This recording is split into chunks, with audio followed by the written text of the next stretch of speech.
انسان کے لیے یہ سمجھنا ذرا مشکل تھا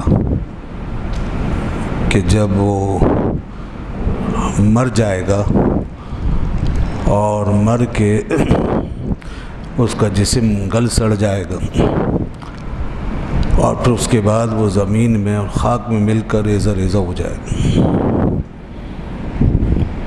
تو اس کے بعد جب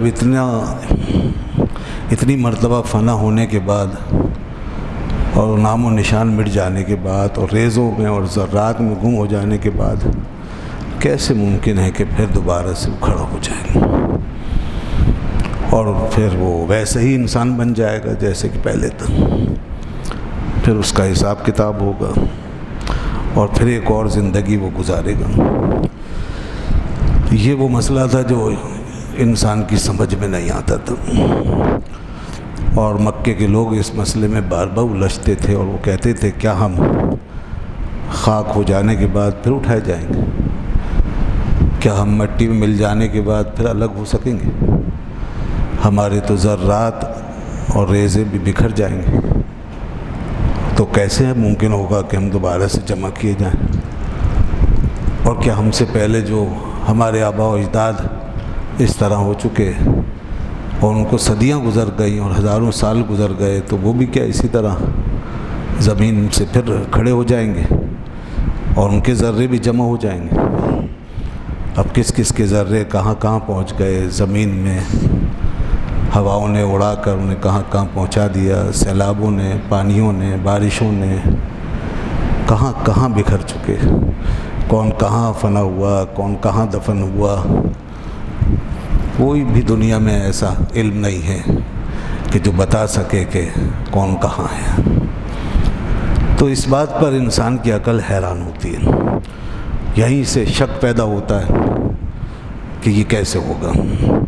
اللہ تعالیٰ نے سورۃ الحج میں اور بھی بہت ساری جگہوں پر اس شک کا ازالہ فرمایا اور اس کا جواب دیا ہے، اور جس شاندار طریقے سے قرآن جواب دیتا ہے، اگر کوئی تھوڑی سی بھی انصاف سے کام لے اور غور کرے تو ساری حقیقت سامنے آ جاتی ہے۔ نہ یہ کوئی ایسی منطق ہے، نہ ایسا فلسفہ جس کو سمجھنے کے لیے انسان کو بڑی عقل چاہیے اور اس پہ بڑا غور و خوض کرنا پڑے گا، پھر تب کہیں جا کے کسی گہری عقل والے کی سمجھ میں آئے گا کہ ہاں یہ حقیقت ہے۔ تو اسی لیے قرآن کا انداز نہایت سادہ بھی ہے اور باوقار بھی ہے، اور اس کی سادگی میں اللہ نے علم اور دانش کو ایسے پرو دیا ہے کہ انسان اس کو ذرا سی توجہ دیتا ہے تو ساری وہ دانش مندی اور وہ ساری حکمت بالکل جیسے پہلی دوسری کے سبق کی طرح انسان کے سامنے کھلتی چلی جاتی ہے۔ تو اس میں کوئی مشکل نہیں ہے۔ اب میں وہ انداز آپ کے سامنے رکھ رہا ہوں جو قرآن یہاں پر بیان کرتا ہے، پیش کرتا ہے۔ فرمایا یا ایھا الناس ان کنتم فی ریب من البعث، اے لوگو اگر تمہیں قیامت میں اٹھنے کے حوالے سے شک ہے، اگر تم مرنے کے بعد دوبارہ اٹھنے کے بارے میں کسی شک میں ہو تو پھر غور کرو کہ یہ کوئی ایسا کام تو نہیں ہے جو پہلی دفعہ ہوگا۔ یہ تو تمہاری آنکھوں کے پاس، تمہاری آنکھوں کے سامنے، تمہارے اپنے حال میں، تمہاری اپنی کیفیت میں موجود ہے۔ تم سب کے ساتھ یہ سب ہو چکا ہے، تو ایسا تو نہیں ہے کہ پہلی دفعہ ہوگا۔ فَإِنَّا خَلَقْنَاكُمْ، ہم نے تمہیں پیدا کیا ہے کہ نہیں کیا؟ تو بس آدمی نظر ادھر لے جانے کے بعد ادھر انڈیل لے، دنیا بھر میں جانے کے بجائے اپنے اندر غور کر لے، تو یہ کس کے لیے مشکل ہے؟ اس کے لیے کون سے وہ معارف چاہیے، کون سی منطق چاہیے، کون سا فلسفہ چاہیے؟ فرمایا فَإِنَّا خَلَقْنَاكُمْ، تمہیں ہم نے پیدا کیا ہے نا، اور کس سے پیدا کیا؟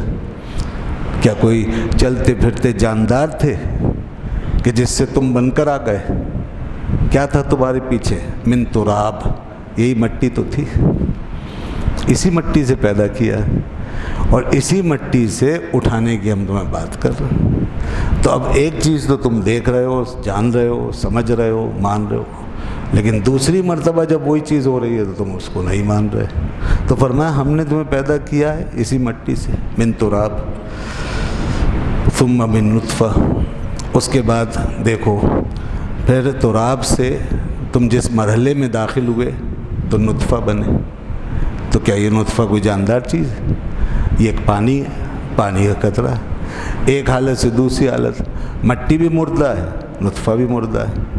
ثم من علقہ، پھر اس کے بعد تم بن گئے علقہ۔ علقہ چپکدار مادے کو کہتے ہیں۔ تو تم اس پانی سے، بہنے والے پانی سے پھر علقہ کے اندر داخل ہو گئے اور چپکدار مادے کی شکل میں آ گئے اور رحم مادر کی دیوار سے چپکا دیے گئے۔ تو یہ کیا جاندار چیز ہے؟ ثم من مضغہ، اس کے بعد وہیں جب تم ایک جگہ چپک گئے ایک چپکدار مادے کی طرح، اب دیکھیے ذرا انسان کی حقیقت یہ ہے کہ چپکدار مادہ بن کے جب تم چپک گئے اور لٹکی ہوئی شکل میں آ گئے، اسی کو علقہ کہتے ہیں۔ تو پھر اس کے بعد وہیں تمہیں بڑھایا، تمہارے اندر مٹیریل کو بڑھایا، تمہاری جسامت کو بڑھایا، تمہاری ساخت کو بڑھایا، تو تم مضغہ بن گئے۔ مضغہ وہ نوالا ہوتا ہے جس کو آدمی منہ میں رکھ کے چباتا ہے، تو اس حالت میں آ گئے، چبائے جانے والے نوالے کے برابر تم ہو گئے۔ مخلقۃ و غیر مخلقہ، پھر یہیں تم میں سے کچھ صورتیں پاتے ہیں اور کچھ نہیں پاتے تو یہیں ختم ہو جاتے ہیں، کچھ یہیں تک چلتے ہیں، اور کچھ صورت پاتے ہیں، ہم انہیں پھر ڈیزائن دیتے ہیں، صورت دیتے ہیں، شکل دیتے ہیں اور انہیں ساخت میں ڈھالتے ہیں، تو پھر وہ آگے بڑھ جاتے ہیں۔ اور جو پھر فرمایا دوسری جگہ هو الذی یصورکم فی الارحام کیف یشاء، پھر وہی ہے جو ماؤں کے ارحام میں تمہیں جیسی چاہتا ہے صورتیں دے دیتا ہے۔ لنبین لکم، یہ سب اس لیے ہے تاکہ ہم تمہیں بتائیں۔ ونقر فی الارحام، اور تمہیں رحموں کے اندر ٹھہراتے ہیں، ہم تمہیں قرار دیتے ہیں، وہاں پہ تم رہتے ہو، ما نشاء، جو ہم چاہتے ہیں، جس طرح ہم چاہتے ہیں، الی اجل مسمی، ایک مقررہ وقت تک، ثم نخرجکم طفلا۔ تو یوں دیکھو کتنی حالتوں سے گزرتے ہوئے آئے، تو مردہ ہی تھے نا، بے جان ہی تھے، اس کے بعد پھر جان پڑ گئی۔ تو یہ سب ہم نے کیا کہ نہیں کیا؟ تو جب یہ پہلی دفعہ ہو گیا اور ہم نے کر دیا تو پھر دوسری دفعہ کیوں نہیں ہوگا؟ اور کوئی کام اگر مشکل ہوتا ہے تو پہلی دفعہ مشکل ہوتا ہے، دوسری دفعہ مشکل کب ہوتا ہے؟ تو ایک دفعہ ہم نے کر دیا، ہم نے تمہیں پیدا کیا، پھر دیکھو پھر تمہیں جان دے کر پھر کتنے مرحلوں سے گزارا، فرمایا ثم نخرجکم طفلا، پھر تمہیں بچے کی صورت میں، طفل کی صورت میں باہر نکال دیا۔ کیسے ہم تمہیں باہر لے آتے ہیں دنیا کے اندر، ثم لتبلغوا اشدکم، پھر تمہیں پروان چڑھایا تاکہ تم جوان ہو جاؤ، اپنی عمر کو پہنچ جاؤ، تمام اپنی صلاحیتیں، تمہاری استعداد، تمہاری پوٹینشیلٹیز، تمہاری قوت، طاقت، ہمت سب جوان ہو جائے، تو ایک بالکل ایکسٹریم لیول تک لے جایا جاتا ہے۔ وَمِنْكُمْ مَنْ يُتَوَفَّى، پھر تم میں سے کچھ کو یہی فوت کیا جاتا ہے اسی پیریڈ میں، اسی ڈیوریشن میں، جوانی تک، جوانی سے پہلے، جوان ہونے کے بعد، یعنی بڑھاپے میں نہیں لے جاتے، اسی پیریڈ میں کہیں تمہیں لے جاتے ہیں اور فوت کر دیتے ہیں۔ وَمِنْكُمْ مَنْ يُرَدُّ إِلَىٰ أَرْذَلِ الْعُمُرِ، اور تم میں سے کچھ کو ارذل عمر تک لے جاتے ہیں، اس عمر تک لے جاتے ہیں جہاں تم پھر کمزور ہو جاتے ہو، بالکل ایسے ہو جاتے ہو، ضعیف، کمزور، تو پھر وہاں تک لے جاتے ہیں، بڑی کمزور حالت تک۔ لِكَيْ لَا يَعْلَمَ مِن بَعْدِ عِلْمٍ شَيْئًا، تاکہ تم پھر ویسے ہی ہو جاؤ جیسے پہلے تم کچھ نہیں جانتے تھے، ایسی اس عمر میں جا کے پھر تم کچھ نہیں جانو گے۔ یہ حال ہو جاتا ہے نہیں ہو جاتا؟ بہت بوڑھا ہونے کے بعد آدمی سب بھول جاتا ہے، یہ سب قدرت کا نظام ہے۔ تو انسان کو جہاں سے چلایا وہیں پہنچا دیا، وہی جیسے بچہ چھوٹا سا، اس کے لیے فرمایا دوسری جگہ یہاں تو خالی بتایا کہ بچے کے طور پر تمہیں دنیا میں ہم لے آتے ہیں، دوسری جگہ حالت بھی بتائی، اخرجکم من بطون امہاتکم لا تعلمون شیئا، تمہیں اس طرح نکالا ماؤں کے بطن سے کہ تم کچھ نہیں جانتے، وجعل لکم السمع والابصار والافئدہ، پھر تمہارے اندر سمع، بصر اور دل یہ سب ہم نے پیدا کیے، بنائے، یعنی ان کو ہم نے جگہ دیا۔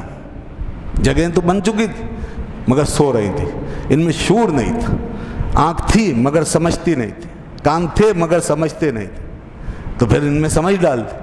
تو یہ سب ہم نے کیا تمہارے اندر، اور پھر اس کے بعد کسی کو درمیان سے ہی لے گئے اور کسی کو آخر عمر تک پہنچایا، بڑی عمر تک پہنچایا، اور دوبارہ پہلی حالت میں لے آئے۔ تو بتایا یہ سب ہم کر رہے ہیں، کر چکے ہیں، تمہارے ساتھ ہو چکا ہے، ہو رہا ہے، ہوتا رہے گا۔ تو پھر کیسے ہو سکتا ہے کہ مرنے کے بعد یہ چیز ہم سے نہ ہو سکے، دوبارہ نہ ہو سکے، ریزہ ریزہ ہونے کے بعد نہ ہو سکے؟ تو وہ بالکل کر دے گا، اور اسی طرح سب پھر کھڑے ہو جائیں گے۔ اور یہ تو انسان کو خود اپنی تصویر کے اندر دکھایا، انسان کی اپنی ذات میں، اور پھر اس کے بعد آگے کیا بتایا کہ اب آ تو باہر دیکھ اے انسان، اب باہر دیکھ کہ کتنے مردے زندہ ہو رہے ہیں۔ تو اپنا مردہ ہونا اور پھر زندہ ہونا دیکھ چکا، کتنے دفعہ کتنے مردوں کی حالت سے گزرا، یہ سب مردوں کی حالتیں ہیں نا، کتنی مردگیوں سے گزرا، پھر زندگی میں آیا۔ اب تو باہر دیکھ تو یہ تیرے سامنے جو پھیلی ہوئی زمین، اس کے اوپر ہزار کروڑ مثالیں، دیکھ ہر طرف مردگی چھاتی ہے پہلے، پھر اس کے بعد کیسے زندگی نمودار ہوتی ہے۔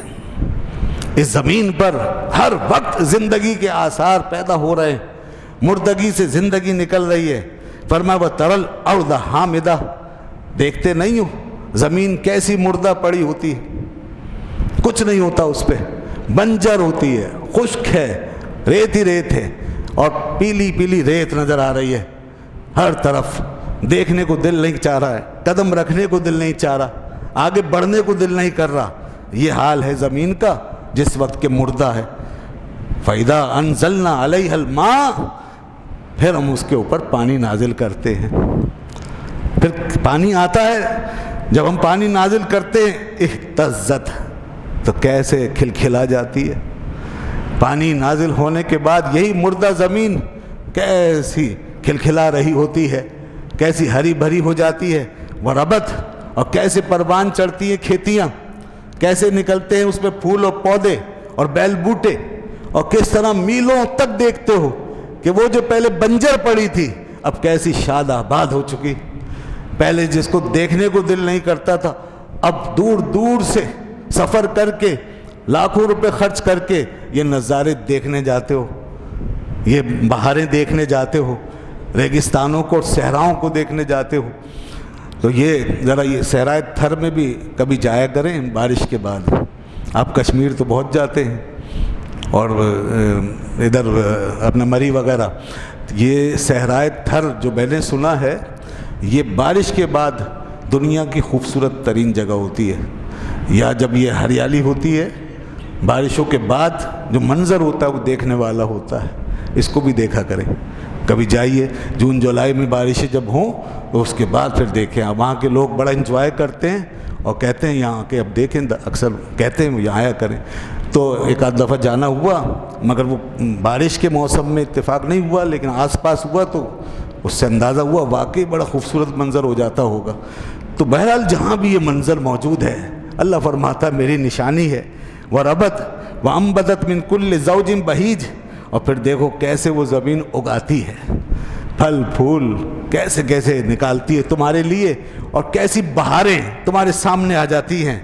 یہ ہے اللہ کی شان۔ ذَلِكَ بِأَنَّ اللَّهُ هُوَ الْحَقُّ، یہ سب اس وجہ سے ہے کہ اللہ حق ہے، وہ سچا خدا موجود ہے، وہ حق موجود ہے۔ وَأَنَّهُ يُحْيِي الْمَوْتَى، اور وہی ہے جو مردے زندہ کر دیتا ہے اور کر دے گا۔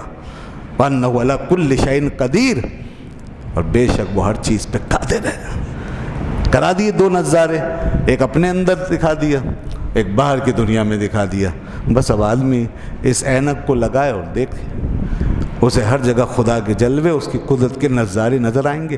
اور پھر اس کے بعد یہ آیت پڑھے گا وَأَنَّ السَّاعَةَ آتِيَةٌ لَا رَيْبَ فِيهَا۔ شروع کہاں سے ہوئی تھی بات؟ یا ایھا الناس ان کنتم فی ریب، اے لوگو اگر تم شک میں ہو۔ اور پھر جب ہمیں دکھا دیا تو کہاں ختم کیا موضوع؟ فرمایا اب سمجھ گئے تم کہ قیامت ضرور آئے گی، آ کے رہے گی، لا ریب فیہا، اور اس میں کوئی شک نہیں رہا۔ اب شک اٹھ گئے سارے۔ اب کسی ذہن میں شک ہے تو اس ذہن کی بیماری ہے، اس کے بعد اگر شک ہے تو بیماری ہے۔ اللہ کی بات میں اب کوئی شک نہیں رہا، دلیل سے بات واضح ہو گئی، دلیل بھی وجودی، نہایت عقلی، مشاہداتی، تجرباتی اور وجودی۔ اس سے زیادہ مستند دلیل ہو ہی نہیں سکتی، اس سے زیادہ کوئی واضح بات ہو ہی نہیں سکتی۔ اس لیے اس کو قرآن بینہ کہتا ہے، اس لیے بینہ، اس لیے تذکیر کہتا ہے، اس لیے برہان کہتا ہے۔ تو لہذا فرمایا اب کوئی شک نہیں رہا، لا ریب فیہا وَأَنَّ اللَّهَ يَبْعَثُ مَن فِي الْقُبُورِ، اور دیکھ لینا کہ اللہ تعالیٰ جو قبروں میں پڑے ان کو کیسے اٹھائے گا۔ ابھی اگر نہیں سمجھ رہے تو بعد میں بہت پچھتائیں گے۔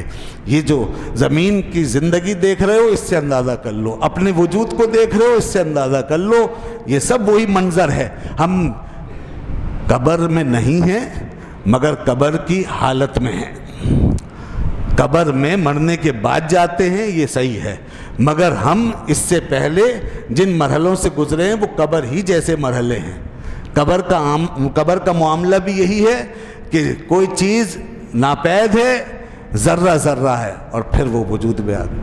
اور اس سے پہلے اس وقت بھی ہمارے ساتھ یہی کچھ ہے، اور سامنے ہمارے زمینوں میں یہی منظر ہے کہ ایک چیز ناپید ہے، ذرہ ذرہ ہے، ریزہ ریزہ ہے، اور پھر اس سے زندگی نکل رہی ہے، پھر اس سے بندے بن رہے ہیں، لوگ نکل کے آ رہے ہیں، اور جناب لاکھوں قسم کی انواع اقسام کی مخلوق پیدا ہو رہی ہے۔ پھر دیکھیں آپ دلیل پھر انسان کا ایک الگ نظام ہے، جانداروں کا، دیگر جانداروں کا الگ ایک نظام ہے، حشرات الارض کا الگ ایک نظام ہے، پرندوں کا الگ نظام ہے، ہر جاندار کا ایک نظام ہے۔ یہ انسان جو پیدا ہوتا ہے، یہ بھل جو بھی حیات، انسان کیا ہر جاندار کے اندر جو حیات ہے یہ اتنی عجیب و غریب چیز ہے، اگر اس کو آپ، اب تو بہت کچھ ریسرچز ہو رہی ہیں، ہر چیز کا تجزیہ ہو رہا ہے، اور ہر چیز کو باقاعدہ منیمائز کر کے دیکھا جا رہا ہے۔